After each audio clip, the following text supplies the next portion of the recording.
of Congress president was way back in 2001. A day after the Supertech Twin Towers were demolished, residents of nearby housing societies have started returning to their homes. While there are no big structural damage to the nearby buildings, cleanup operation is underway. Residents in the area still have some concerns. Abhimanyu Sharma reports. Residents of the Supertech Emerald Court Society in Noida finally woke up to a view which was promised to them by the builder over a decade back when they had booked their flats in the housing society. The space located adjacent to the society now finally is a green and clean open space. However, the debris of the previously erected Apex and CN towers, which were demolished yesterday, still is kept at the place. The debris stands at a height of over a few stories. Despite being demolished yesterday, big boulders and blocks of concrete will have to be broken down into smaller pieces in order to ensure that they can be transported from this site. Another plus is that so far, no abnormal rise in air pollution levels has been noted after Sunday's demolition. But the air quality index at this location has hit 209, which falls under the classification of unhealthy.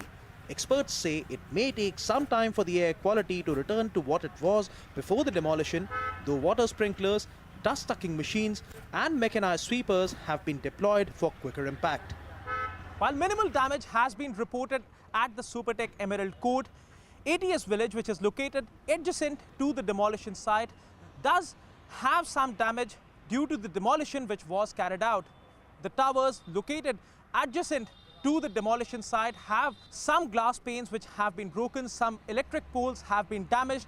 Also, a 10-meter boundary wall has been breached due to the demolition which was carried out.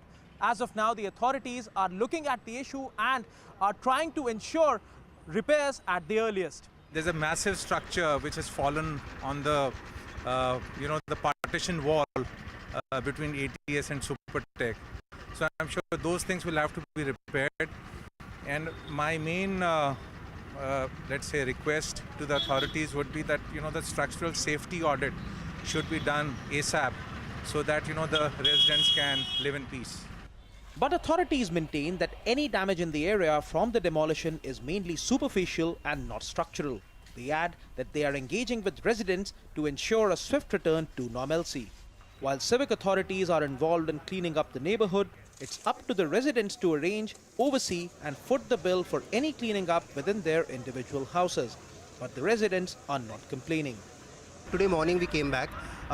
It was as if nothing really had happened. Though we had made sure that all our windows and any external balconies and everything are covered, and we took them down. There was a very minimal amount of dust, which is like a normal sandstorm or a dust storm that would happen. So I'm very happy the way that they have conducted.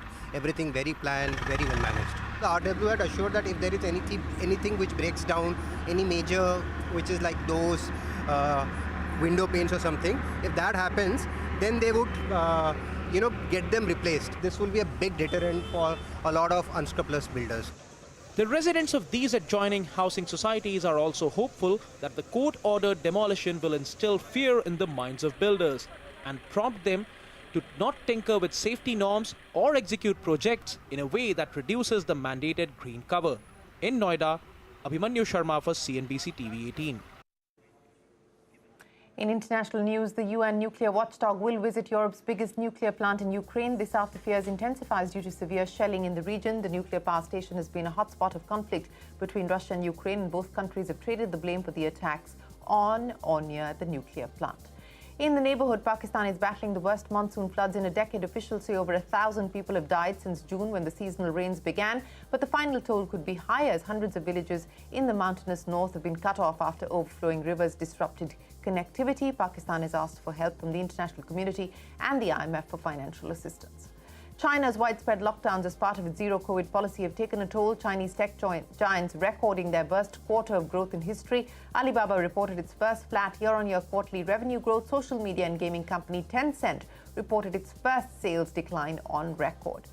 And the race to a lunar colony gets delayed. NASA has called off the much-awaited launch of its giant unmanned moon rocket Artemis 1 due to engine trouble. And that is it on this edition of India Business Hour. From all of us here, goodbye. Thanks for watching. The news continues here on CNBC-TV18.